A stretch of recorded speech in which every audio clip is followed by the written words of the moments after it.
मुझे लगता है कि मैं अभी अभी लंदन से बहुत फेमस डॉक्टर आए हुए हैं। पूरा सर्कल, कई लोग बैठे थे, वो बता रहे थे।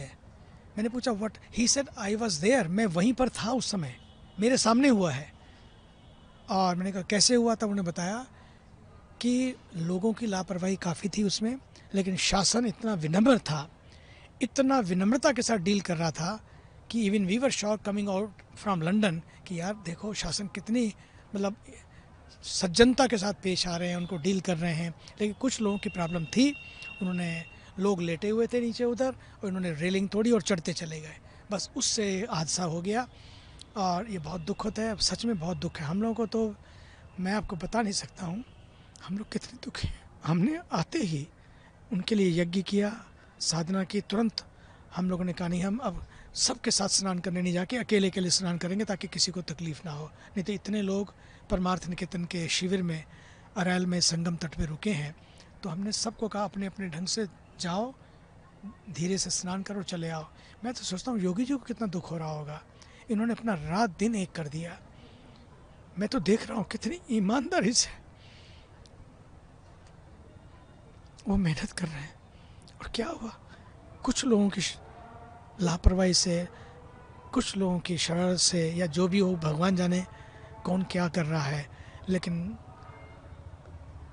इतना सुंदर, इतना सुंदर। लेकिन कभी कभी कुछ घटता है, कुछ नया घटने के लिए घटता है। जो लोग चले गए उनके लिए तो हम प्रार्थना ही कर सकते हैं, और हम भरोसा दिलाते हैं। आज हमने सारे संतों के साथ, सारे तमाम बड़े बड़े संतों को बुलाया, सब बैठे सारे इस काम छोड़ के, और हमने आज उनको श्रद्धांजलि दी और कहा हम आपके साथ हैं, पूरा संत समाज आपके साथ है। और बल्कि ये भी किया कि जितने लोग चले गए उनके नाम पर यहीं रेल घाट के पास त्रिवेणी पुष्प में पेड़ लगाएंगे हम लोग, उन सब के नाम पर। तीसरा हमने ये भी किया कि जितने भी लोग हैं उनको भगवान ने मोक्ष निश्चय दिया, क्योंकि संगम के तट पर जाने का मतलब है मोक्ष मिलना। हाँ दुखद तो है, लेकिन उनको तो मोक्ष मिला। लोग तो हड्डियाँ या एशेज मर कर आती हैं, यहाँ तो सीधे सीधे मोक्ष मिल गया उनको। जिनके लोग चले गए उनको बड़ा पीड़ा है। हम यही भरोसा दिलाना चाहते हैं, हम आपके साथ हैं, संत समाज आपके साथ है, और पूरा भारत आपके साथ है। अगले आने वाले समय में जितने भी स्नान बाकी हैं, मैं कहना चाहूँगा आप प्रशासन के जितने भी आदेश हैं, संदेश हैं, उनको ध्यान से सुने। वैसा उनको पता है कि कहाँ क्या प्रॉब्लम है, इसलिए वो रास्ते बताते हैं, उधर ना जाएं, उधर ना मुड़ें, बैरिकेड को ना तोड़ें। और फिर लोग भी ध्यान रखें, प्रशासन भी थोड़ा और मुस्तैदी के साथ इसको देखे, ताकि किसी को भी कोई चोट ना पहुँचे। बस पैनिक ना हो, जब भी ऐसा हो पैनिक ना हो, बल्कि सैनिक बनकर काम करें उस समय, ये काम करना बहुत ज़रूरी है। लेकिन मैं आदरणीय योगी जी आपको भरोसा दिलाना चाहता हूँ, संत समाज आपके साथ है। What a amazing man you are. आप जो किया है ना, जो आप कर रहे हैं, अद्भुत है। लोग नहीं समझ पाते कई बार, मैं तो रोज़ देख रहा हूँ आपकी साधना को।